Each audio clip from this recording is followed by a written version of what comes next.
చేద్దాం. ప్రార్థన చేసుకుని వాక్య భాగంలో ప్రవేశిద్దాం.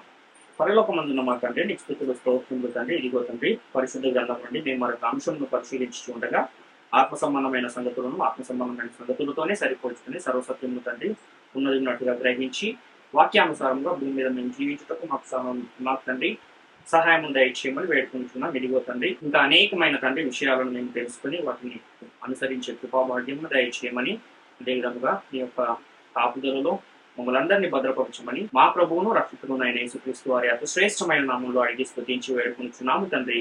ఆమేన్. ప్రియమైన దేవుని వారులారా, మనం ఈరోజు ఒక ప్రత్యేకమైన అంశాన్ని పరిశీలిద్దాం. అంశం ఏంటంటే, యేసుక్రీస్తు నజరేయుడు అనబడును అన్న ప్రవచనము పరిశుద్ధ గ్రంథములో లేదా ఉందా అన్న ఈ విషయాన్ని మనం ఈరోజు పరిశీలించే ప్రయత్నం చేద్దాం. అయితే యేసుక్రీస్తు నజరేయుడు అనబడును అని ప్రవక్తలు చెప్పిన మాట నెరవేరునట్లు ఇదంతయు జరిగెను అన్న మాటని మనము పరిశీలిస్తూ ఉన్నాము. కానీ ఏ ప్రవక్త ఈ మాటను చెప్పాడు, ఎక్కడ ఈ మాటను చెప్పాడు అన్న విషయం మాత్రము మనకి ఇక్కడ కూడా అది పరిశుద్ధ గ్రంథంలో కనబడడం లేదు అన్నట్టుగానే చాలా మంది భావిస్తున్నారు. కానీ నిజంగానే చెప్పబడలేదా, లేక ఆ ప్రవచనం అనేది పరిశుద్ధ గ్రంథంలో ఉందా, ఉంటే ఎక్కడుంది అన్న విషయాన్ని ఈరోజు మనం పరిశీలిద్దాం. అయితే అక్షరాలను వెదికే పనిలోనే చాలా మంది మనకు కనబడుతూ ఉంటారు. యేసుక్రీస్తు వారు చెప్పిన ఒక మాటను మనం గమనిస్తే మత్తయి సువార్త 9వ అధ్యాయం 13వ వచనంలో, అయితే నేను పాపులను పిలవవచ్చు తిని గాని నీతిమంతులను పిలవరాలేదు, గనుక కనికరమునే కోరుచున్నాను గాని బలిని కోరను అను వాక్య భావమేమిటో మీరు వెళ్ళి నేర్చుకొనుడి అని ఆయన చెప్తున్నాడు. అంటే వాక్యాన్ని నేర్చుకోమనట్లేదు, వాక్య భావాన్ని నేర్చుకొనుడి అని ఇక్కడ యేసుక్రీస్తు వారు చెబుతున్న ఈ మాటను మనం గమనించాలి. అంటే భావాన్ని మనము వెతకాలి తప్ప అక్షరాలను వెతికితే మనకెప్పుడు కూడా పరిశుద్ధ గ్రంథం అర్థం అయ్యే అవకాశం ఉండదు. అదేవిధంగా మనము ఇంకొక లేఖనాన్ని కూడా ఆలోచన చేస్తే కీర్తనల గ్రంథము 119వ అధ్యాయము 160వ వచనాన్ని మనం గమనిస్తే, నీ వాక్య సారాంశము సత్యము, నీవు నియమించిన న్యాయ విధులన్నీ నిత్యము నిలుచును అంటున్నాడు. అంటే వాక్యము కాదు, వాక్య సారాంశాన్ని మనం వెతకాలి అన్న విషయాన్ని ఇక్కడ మనకు కీర్తనకారుడు తెలియజేస్తున్న ఈ సందర్భాన్ని మనం గమనించవాలమై ఉన్నాం. అంటే వాక్య సారాంశాన్ని ఎవరు వెతకట్లేదు నేటి కాలంలో, భావాన్ని ఎవరు వెతకట్లేదు, కానీ అక్షరాలను వెతుకువారు కానీ అనేకులు కనబడుతున్నారు. అంటే ఇక్కడ ఒక మాట కనబడితే అదే మాట ఇంకెక్కడైనా ఉందా అన్నట్టుగానే పరిశోధన చేస్తూ ఉన్నారు. కానీ ఆ వాక్యములో ఉన్న భావం ఏమిటి అన్నది ఎవరు కూడా పరిశీలన చేయటం లేదు. కనుకనే నేటి కాలంలో అనేకమైన తప్పుడు బోధలు మనకు సమాజంలో కనబడుతూ ఉంటాయి. అయితే మనం ఈ రోజు నేర్చుకోబోతున్న అంశానికి సంబంధించిన ఆ లేఖనాన్ని గనక మనం పరిశీలన చేస్తే మత్తయి సువార్త 2వ అధ్యాయం 23వ వచనంలో ఆ మాట మనకు కనబడుతుంది. మత్తయి సువార్త 2వ అధ్యాయంలో మనము 22 నుంచి పరిశీలన చేయగలిగితే, మత్తయి సువార్త 2వ అధ్యాయము 22 నుంచి మనం ఒకసారి చూద్దాము. అయితే అర్కెలాయు తన తండ్రి అయిన హేరోదునకు ప్రతిగా యూదయా దేశమును ఏలుచున్నాడని విని అక్కడికి వెళ్ళవెరచి స్వప్నమందు దేవుని చేత బోధింపబడిన వాడై గలిలయ ప్రాంతములకు వెళ్లి నజరేతను ఊరికి వచ్చి అక్కడ కాపురం ఉండెను. ఆయన నజరేయుడు అనబడునని ప్రవక్తలు చెప్పిన మాట నెరవేరునట్లు ఈలాగు జరిగెను అని ఇక్కడ మనం చూస్తున్నాం. అంటే ఇక్కడైతే ఆయన నజరేయుడు అనబడునని ప్రవక్తలు చెప్పిన మాట నెరవేరునట్లు ఈలాగు జరిగెను అన్న ఈ మాట మనకు కనబడుతుంది. అంటే యేసుక్రీస్తు వారు ఆయన పసిబాలుడుగా ఉన్నప్పుడు మరియ గారు యోసేపు గారు కూడా యూదయ నజరేతను ఊరు నుండి ఆయన ఐగుప్తు దేశానికి వెళ్ళి అక్కడ కొన్ని దినాలు కాపురం ఉన్న తర్వాత ఎవరైతే ఆ యేసుక్రీస్తుని చంపాలని ప్రయత్నం చేశారో ఆ రాజు చనిపోయిన తర్వాత అప్పుడు మరలా స్వప్నమందు ఆయన ఏ రాజు అయితే శిశువును చంపగోరాడో ఆయన చనిపోయాడు గనక ఇక నువ్వు మరలా నజరేతుకు రావచ్చు అని చెప్పినప్పుడు ఐగుప్తు నుండి ఆయన ఇక్కడికి వచ్చిన ఈ మాటను మనం ఇక్కడ చూస్తున్నాం. అయితే ఈ మాట పాత నిబంధనలో ఎక్కడ కూడా మనకు అక్షరార్థంగా మాత్రం ఎక్కడ కనబడదు. నేరుగా మత్తయి సువార్త 2వ అధ్యాయం 23లో ఉన్నట్టుగా ఏదైతే మాటలు అక్కడ కనబడుతున్నాయో అవే మాటలు మనకు కనిపించవు అన్న విషయాన్ని మనం గమనించాలి.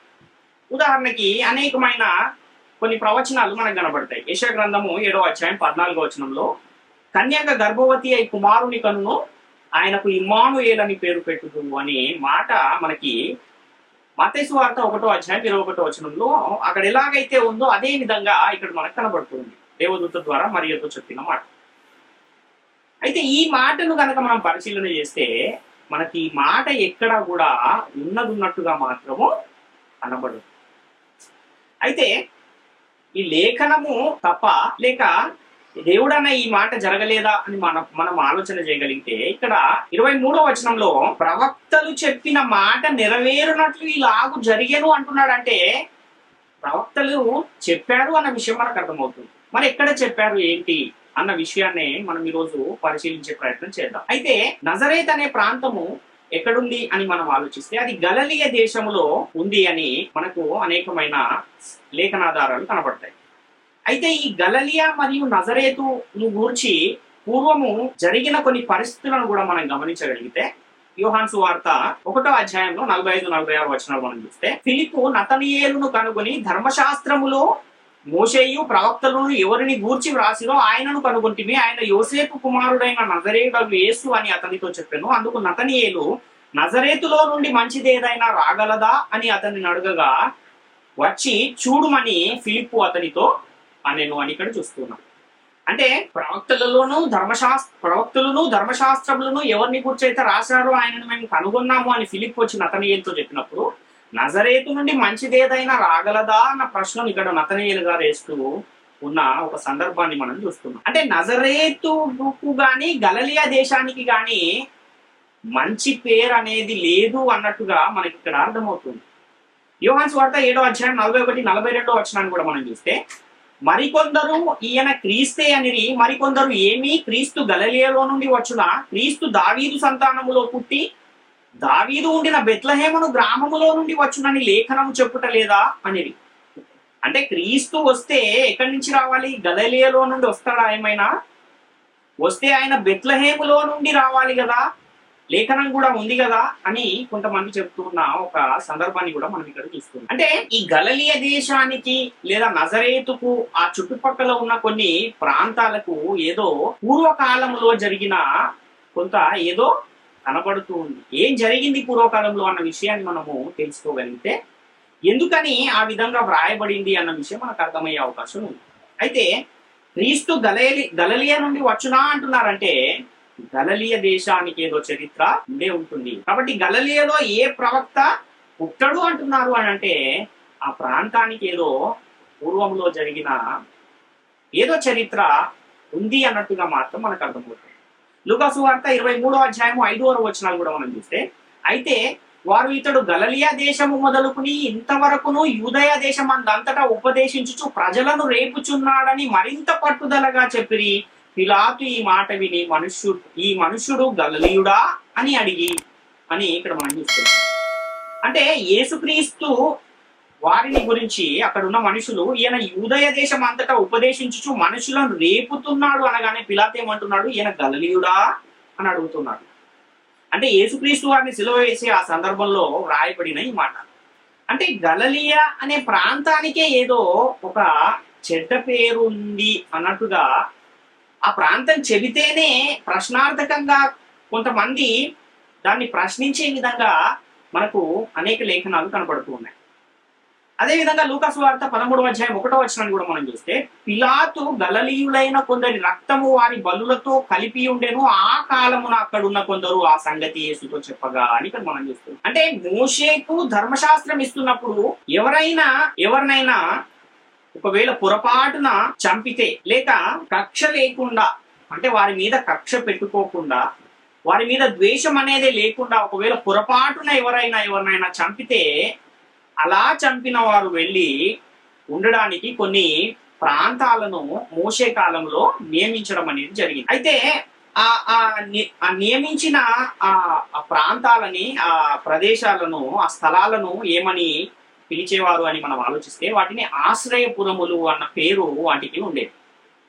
అయితే ఈ ఆశ్రయపురములోనికి ఎవరైనా చంపిన వారు వచ్చి అక్కడ ఉంటే వారిని ఏమీ చేయకూడదు, శిక్షించకూడదు అనే ఒక ఆజ్ఞ కూడా ధర్మశాస్త్రంలో మనకు కనబడుతుంది. అంటే ఎవరైనా ఒక మనిషిని చంపేసి ఆ ఆశ్రయపురములోనికి వచ్చి గనక తలదాచుకుంటే అక్కడ ఆ మనిషిని వెళ్ళి ఎవరు కూడా ఏం చేయకూడదు, ఆయనకు శిక్ష విధించే అవకాశమే లేనట్టుగా ఒక నియమము ధర్మశాస్త్ర గ్రంథంలో మనకు కనబడుతుంది. ఎందుకని దేవుడు ఈ విధమైన ఆశ్రయపురాలను కట్టమన్నాడు అని మనం ఆలోచన చేస్తే, అంటే ఎవరైనా చంపాలనే ఉద్దేశం లేకుండా, పగ పట్టకుండా పొరపాటున ఎవరినైనా చంపితే, అది ఒకవేళ పొరపాటున చంపినా సరే ఆ చనిపోయిన వారి కుటుంబం తాలూకా వారు ఎవరైతే ఆ కుటుంబ సభ్యుల్ని చంపారో ఆయనను వెళ్ళి ఏం చేసే అవకాశం ఉంది అంటే చంపేసే అవకాశము ఉంది. కాబట్టి ఒకవేళ పొరపాటున ఏ దురుద్దేశము లేకుండా చంపి మరణం అనేది, ఒకవేళ అలాంటి మరణం సంభవిస్తే ఆ పొరపాటున ఎవరినైతే చంపాడో ఆ చంపిన ఆయన వెళ్ళి ఈ ఆశ్రయపురములో ఆశ్రయము పొందే ఒక అవకాశము పాత నిబంధన కాలంలో ఉన్నట్టుగా మనకు లేఖనాధారాలు కొన్ని కనబడతాయి. సంఖ్యాకాండము 35వ అధ్యాయం 6వ వచనాన్ని మనం చూస్తే, మరియు మీరు లేవీయులకిచ్చు పురములలో 6 ఆశ్రయపురములు ఉండేవలెను, నరహంతకుడు వాటిలోనికి పారిపోవునట్లు వాటిని నియమింపవలెను, అవియుగాక 42 పురములను ఇయ్యవలెను అని ఇక్కడ మనకు ఒక లేఖనం కనబడుతుంది. అంటే 6 ఆశ్రయపురములను మీరు ఏర్పాటు చేసుకోండి. ఎవరైనా కావాలని చంపకుండా పొరపాటున ఎవరినైనా చంపితే ఆ చంపిన ఆయన వెళ్ళి అక్కడ తలదాచుకునే ఒక అవకాశాన్ని ఇవ్వడానికి దేవుడి పురములను నియమించినట్లుగా మనకు కనబడుతుంది. యెహోషువ గ్రంథం కూడా మనము 20వ అధ్యాయాన్ని గమనిస్తే 2వ వచనం నుంచి మనం ఆలోచన చేయగలిగితే, నీకు ఇశ్రాయేలీలతో ఇట్లను తెలియకయే పొరపాటున ఒకని చంపిన నరహంతకుడు పారిపోవుటకు నేను మోషే నోట మీతో పలికించిన ఆశ్రయపురములను మీరు ఏర్పరచుకునవలెను, హత్య విషయమై ప్రతి హత్య చేయువాడు రాకపోవునట్లు అవి మీకు ఆశ్రయపురములు అగును. ఒకడు ఆ పురములలో ఒక దానికి పారిపోయి ఆ పురద్వారము వద్ద నిలిచి ఆ పురము యొక్క పెద్దలు వినున్నట్లు తన సంగతి చెప్పిన తర్వాత వారు పురములోనికి వానిని చేర్చుకుని తమ యుద్ధ నివసించుటకు వానికి స్థలం ఇయ్యవలెను. హత్య విషయంలో ప్రతి హత్య చేయువాడు వానిని తరిమిన ఎడల వాని చేతికి ఆ నరహంతకుని అప్పగింపకూడదు. ఏలయనగా అతడు పొరపాటున తన పొరుగు వాని చంపెను గాని అంతకు మునుపు వాని అందు పగపట్టలేదు. అతడు తీర్పు నందుటకై సమాజమును ఎదుట నిలిచు వరకు, తరువాత ఆ దినములలోనున్న యాజకుడు మరణము నందు వరకును ఆ పురములోని నివసింపవలెను. తర్వాత ఆ నరహంతకుడు ఏ పట్టణము నుండి పారిపోయేనో ఆ పట్టణమునకు తన ఇంటికి తిరిగి రావలెను. అప్పుడు వారు నఫ్తాలీయుల మన్యములోని గలలియలో కెదేషును, ఎఫ్రామీయుల మన్యమందలి షెకెనును, యూదా వంశస్థుల మన్యమందలి హెబ్రోను అను కిర్యాతర్బాను ప్రతిష్ఠించిరి. తూర్పు దిక్కున యోర్ధాను అవతల ఎరికోనొద్ద రూబేనీయుల గోత్రములో నుండి మైదానం మీదనున్న అరణ్యములోని బేసెరును, గాదీయుల గోత్రములో నుండి గిలాదులోని రామోతును, మనష్షీయుల గోత్రములో నుండి బాషానులోని గూలానును నియమించిరి.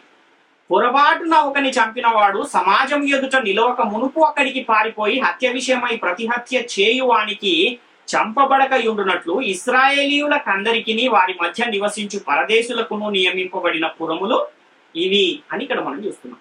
అంటే అసలు ఈ ఆశ్రయపురములు నిర్మించడానికి నియమించడానికి గల కారణం ఏంటో అనే విషయాన్ని చాలా స్పష్టంగా ఇక్కడ యెహోషువ ద్వారా తెలియజేస్తున్న ఈ సందర్భాన్ని మనం గమనించాలి. అంటే ఒకవేళ ఎవరైనా ఒక వ్యక్తి అనుకోకుండా పొరపాటున ఇంకొక వ్యక్తిని గనక పొరపాటున చంపేస్తే, అంటే ఓ చెట్లు నరుగుతూ ఉన్నప్పుడు గొడ్డలి జారి వెళ్ళి వేరే ఇంకొక ఆయన మీద పడి ఆయన చనిపోయాడు అనుకోండి, ఈయన కావాలని చంపాడా అంటే కావాలని చంపలేదు, పొరపాటున జరిగింది అది, ఈయన ప్రమేయం లేకుండా జరిగింది అది. కాబట్టి ఇలాంటివి ఏమైనా జరిగినప్పుడు అలాంటి వారిని ఆ చనిపోయిన వారి కుటుంబ సభ్యులు చేంజ్ చేసే అవకాశం ఉందంటే ఆయనను కూడా చంపేసే అవకాశము ఉంది. కాబట్టి అలా జరగకుండా ఉండడానికే ఈ ఆశ్రయపురములను అనేవి నిర్మించి అందులో ఇలా పొరపాటున ఎవరినైనా చంపిన వారు వెళ్ళి అక్కడ తలదాచుకునే ఒక పరిస్థితిని కల్పించడానికే ఈ ఆశ్రయపురములను దేవుడు నియమించినట్టుగా మనకు కనబడుతుంది. కాబట్టి అలా పొరపాటున ఎవరైనా చంపితే ఆ చంపిన ఆయన వెళ్ళి ఆశ్రయపురములలో ఉన్న ఆ స్థలానికి వెళ్ళి అక్కడ పెద్దలను పిలిపించి ఆ పెద్దలకు ఈ చేసిన విషయాన్నంతా వారికి తెలియజేసి ఆ తర్వాత అక్కడికి వెళ్ళి తలదాచుకునే ఒక అవకాశాన్ని కల్పించే పద్ధతే ఈ ఆశ్రయపురములు అని మనకు అర్థమవుతుంది. కాబట్టి ఈ ఆశ్రయపురములోనికి వెళ్ళిన తర్వాత కూడా హత్య విషయంలో ఎవరైతే ఈ ప్రతి హత్య చేయువాడు అంటే ఆ చనిపోయిన కుటుంబము తాలూకు వారు ఎవరైనా వచ్చి ఆయనను చంపడానికి అప్పగించమని అడిగితే వారిని అప్పగించకూడదు అని కూడా ఇక్కడ మనకు ఒక ఆజ్ఞ కనబడుతుంది. అవి ఏ ఏ ప్రదేశాలు అని మనం ఆలోచిస్తే గలిలయ దేశములోని కెదేషు అనే ఒక స్థలం ఉంది. ఇంకొకటి ఎఫ్రాయిమీయుల మన్యమందలి షెకెము అనే ఒక స్థలం కనబడుతుంది. యూదా వంశస్థుల మన్యమందలి హెబ్రోను అను కిరియతర్బా అనే ఒక స్థలం కనబడుతుంది. ఇవన్నీ ఏమో ఇవి ఎక్కడ, ఇది ఒక తట్టు. ఇంకొక తట్టు తూర్పు దిక్కున ఉన్న వాటిలోనేమో ఒకటేమో బేసెరు అనే ఒక స్థలం మనకు కనబడుతుంది. ఇంకోటేమో గిలాదులోని రామోతు అనే స్థలం కనబడుతుంది. అదే విధంగా బాషాన్లోని గోలాను అనే ఇంకొక స్థలము కనబడుతుంది. అంటే ఈ యువతల తట్టు ఒక 3 స్థలాలు, అవతల తట్టు ఒక 3 స్థలాలు, మొత్తం కలిపి 6 ఆశ్రయపురములను ఇక్కడ దేవుడు వారికి ఏర్పాటు చేసుకోమని చెప్పినట్టుగా మనకు అర్థమవుతుంది. కాబట్టి ఈ గలిలయలో ఉన్న ఈ కెదేషుకి నజరేతు కూడా తక్కువ, అంటే దగ్గరనే ఈ రెండు కూడా కనబడతాయి. నజరేత్ అనే ఈ పట్టణము, కెదేషు అనే ఈ పట్టణం అంటే సుమారుగా ఒక 70 నుంచి 80 కిలోమీటర్ల దూరము ఆ రెండు ప్రాంతాల మధ్య ఉంటుంది. కాబట్టి సంఖ్యాకాండము 35 అధ్యాయం 12వ వచనాన్ని కూడా మనం చూస్తే, పొరపాటును ఒకని చంపిన వాడు వాటిలోనికి పారిపోవచ్చును, తీర్పు పొందుటకై నరహంతకుడు సమాజము ఎదుట నిలిచి వరకు వాడు మరణ శిక్ష పొందకూడదు, కనుక ప్రతిహత్య చేయువాడు రాకుండా అవి నీకు ఆశ్రయపురములుగా ఉండును అన్న ఒక లేఖనం మనకు కనబడుతుంది. అంటే దేవుని ఉద్దేశం ఏంటి అనంటే, పొరపాటున చంపిన వారు వెళ్ళి అక్కడ ఆశ్రయము పొందే ఒక పరిస్థితిని కల్పించాడు, అక్కడ తలదాచుకునే ఒక పరిస్థితిని దేవుడు కల్పించినట్టుగా మనకి ఇక్కడ కనబడుతుంది. కాబట్టి ఈ ఆశ్రయపురములలోని ఒక ఆశ్రయపురమైన గలిలయ దేశములో ఉన్న కెదేషు అనే ప్రాంతం. కాబట్టి ఎందుకని ఈ ప్రజలకు ఆ గలిలయ మీద అంత విరోధభావం కలిగింది, ఏం జరిగి ఉంటుంది అని మనం ఆలోచించగలిగితే, కావాలనే పగబట్టి చంపిన వారు కూడా ఒకవేళ ధర్మశాస్త్రములో ఉన్న ఈ వెసులుబాటుని, అవకాశాన్ని ఉపయోగించుకుని ఆ పురాలలో వెళ్ళి తలదాచుకునే ఒక అవకాశం కూడా కనబడుతుంది. అంటే అలాంటి అవకాశం కూడా ఉందా అంటే ఉండొచ్చు. కాబట్టి ఆ విధంగా కావాలనే చంపి కూడా పొరపాటున చంపాము అని వెళ్ళి ఆ గలిలయ దేశంలో ఉన్న కెదేషు అనే ఆశ్రయపురములో అనేకులు వెళ్ళి అక్కడ తలదాచుకుంటూ ఉన్న పరిస్థితి కూడా ఉండుంటుంది. కనుకనే అక్కడ ఎక్కువగా తిరుగుబాటుదారులు వెళ్ళి అక్కడ ఉండే పరిస్థితి కూడా ఉండొచ్చు అని మనకు కనబడుతుంది. అపోస్తుల కార్యములు 7వ అధ్యాయంలో మనము గమనించినట్లయితే, అపోస్తుల కార్యములు 7వ అధ్యాయంలో మనము 37వ వచనాన్ని మనం చూస్తే, వానికి తర్వాత జనసంఖ్య దినములలో గలిలయుడైన యూదా అని ఒకడు వచ్చి ప్రజలను తనతో కూడా తిరుగుబాటు చేయ ప్రేరేపించెను, వాడు కూడా నశించను, వానికి లోబడిన వారందరూ చెదిరిపోయిరి అని ఇక్కడ మనకు కనబడుతుంది. గలిలయ వాడైన యూదా అని ఒకడు వచ్చి ఏం చేశాడంట, తిరుగుబాటు చేయ ప్రేరేపించను అని ఇక్కడ మనకు కనబడుతుంది. అంటే తిరుగుబాటుదారులే ఎక్కువగా ఈ గలిలయ దేశంలో ఉన్నట్టుగా మనకు ఇక్కడ లేఖనాలు కనబడుతుంది. కాబట్టి గలిలయ ప్రాంతం అనేది నరహంతకులకు, తిరుగుబాటుదారులకు, దొంగలకు ఒక ఆశ్రయంగా మారిపోయి ఉండొచ్చు. కాబట్టి గలిలయ అనగానే నీవు గలిలయుడవా అని పేతురు గారినే అడిగిన సందర్భాలు కొన్ని కనబడతాయి మనకు. నీవు గలిలయుడవా అని యేసుక్రీస్తునే పిలాతు గారు అడిగిన ఒక సందర్భం కూడా కనబడుతుంది. అందుకే అక్కడ అందరూ నరహంతకులు, తిరుగుబాటుదారులే ఉంటారు అన్న పేరు ఆ ప్రాంతానికి ఉంది. కనుకనే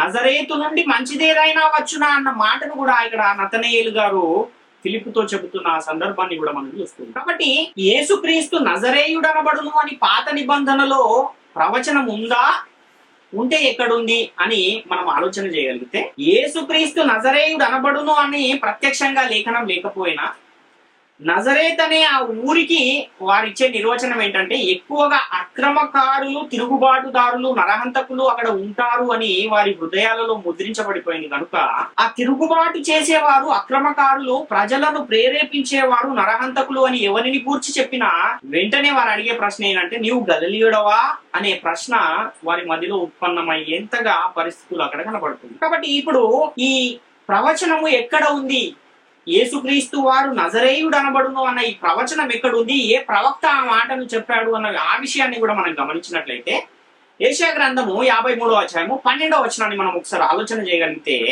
కావున గొప్పవారితో నేను అతనికి పాలు పంచిపెట్టెదను, ఘనులతో కలిసి అతడు కులసము విభాగించుకొనును, ఏలయనగా మరణము నొందునట్లు అతడు తన ప్రాణమును ధారపోసెను, అతిక్రమము చేయు వారిలో ఎంచబడిన వాడాయను, అనేకుల పాపమును భరించుచు తిరుగుబాటు చేసిన వారిని గూర్చి విజ్ఞాపనము చేసెను అని మనకి ఇక్కడ ఒక లేఖనం అంటారు. అంటే యెషయా గారు చెప్పిన ఈ ప్రవచనము గనుక మనము దాని భావాన్ని మనం ఆలోచించగలిగితే, దాని సారాంశాన్ని గనుక మనం ఆలోచించగలిగితే, అక్రమము చేయు వారిలో ఎంచబడిన వాడాయను అన్న ఈ మాట, అక్రమకారులు ఎక్కువగా ఎక్కడి నుంచి వస్తారు అంటే గలిలయ దేశంలో నుండే వస్తారు అన్న మాటతో మనకు సరిపోతుంది. కాబట్టి ఈ అతిక్రమము చేయు వారిలో ఎంచబడిన వాడాయను అనేకుల పాపమును భరించుచు తిరుగుబాటు చేసిన వారిని గురించి విజ్ఞాపనము చేసెను అన్న ఈ ప్రవచనము యేసుక్రీస్తు నజరేయుడు అనబడును అన్న ఆ ప్రవక్తలు చెప్పిన మాట నెరవేరునట్లు ఇది జరిగెను అన్న ఆ మాటకు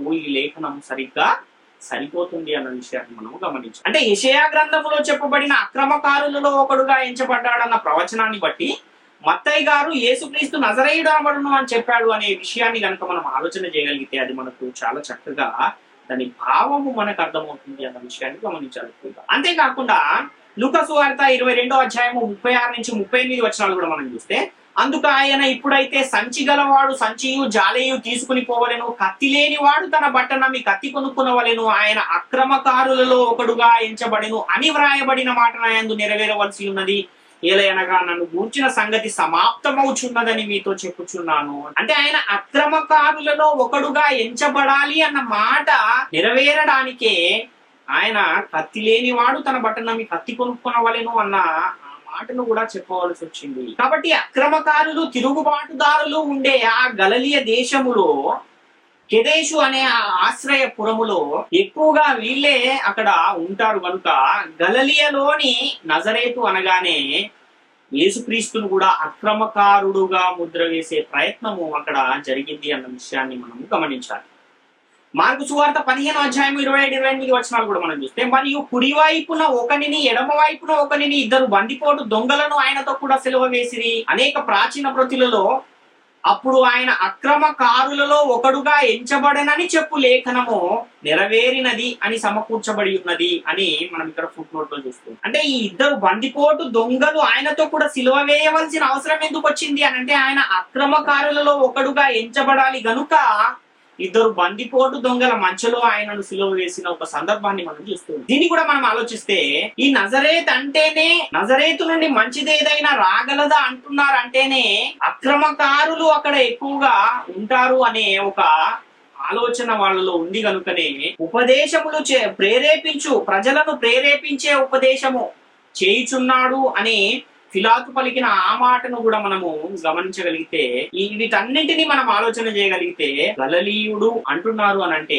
వీటన్నింటినీ వారి మనసులో ఉంచుకునే ఆ మాటను అంటున్నారు అన్న విషయాన్ని అంటే నజరేయుడు అంటేనే అక్రమకారుడు అన్న అర్థము కనబడుతున్నట్టుగా నజరేతు అనే ఆ ప్రాంతాలలో ఎక్కువగా ఎవరుంటారంటే అక్రమకారులే అక్కడ ఎక్కువగా ఉంటారు అన్న ఆ మాటను బట్టి యేసుక్రీస్తు నజరేయుడు అనబడును అన్న ఆ ప్రవక్త చెప్పిన మాట నెరవేరింది అన్న విషయాన్ని మనం ఇక్కడ గమనించాల్సిన అవసరం. కాబట్టి ఈ యేసుక్రీస్తు అక్రమకారులలో ఒకడుగా ఎంచబడున్న ప్రవచన నెరవేర్పులో భాగంగానే యేసుక్రీస్తు నరహంతకులు, దొంగలు, తిరుగుబాటుదారులు, అక్రమకారులు నివాసం ఉండే ఆ గలిలయ ప్రాంతానికి, ఆ గలిలయ దేశంలో ఉన్న కెదేషు అనే ప్రాంతానికి దగ్గరగా ఉన్న నజరేత్ అనే ప్రాంతములో ఆయన నివాసం ఉన్నారు అన్న విషయాన్ని కూడా. కాబట్టి ఇదంతా మనము ఆలోచించి దాని భావాన్ని మనము పరిశీలిస్తే, ఆ వాక్యాన్ని పరిశీలించి మనము ఎప్పుడైతే ఆ వాక్యములో ఉన్న భావాన్ని ఎప్పుడైతే మనము అర్థం చేసుకుని దాన్ని చదవగలుగుతామో, దాన్ని పరిశీలించగలుగుతామో, అప్పుడు అది మనకు అర్థమయ్యే అవకాశం ఉంది. కాబట్టి ఇదంతా తెలియని వారు నజరేతు నుండి క్రీస్తు వస్తాడు అనే ప్రవచనము పరిశుద్ధ గ్రంథములు లేదు అని కూడా చాలా మంది భావిస్తూ, అంటే అక్షరార్థంగా ఆ మాట లేకపోయినా ఆ భావాన్ని స్ఫురించేటట్టుగా, ఆ సారాంశాన్ని మనకు తెలియజేసేటట్టుగా అక్రమకారులలో ఒకడుగా ఎంచబడును అన్న ఆ ప్రవచనము మనకు కనబడుతుంది. అదే యేసుక్రీస్తు నజరేయుడు అనబడును అన్న ఆ ప్రవచనము అన్న విషయాన్ని మనము చాలా స్పష్టంగా గమనించేవారు. కాబట్టి ప్రియులారా, ప్రాముఖ్యమైన ఈ విషయాలన్నీ కూడా ప్రతి ఒక్కరు గమనించి గ్రహించి దేవుని కృపకు పాత్రులుగా ఉండాలని మిమ్మల్ని అందరినీ వేడుకొంచు ఈ నా మాటలను ముగిస్తున్నాను. అందరికీ వందనాలు.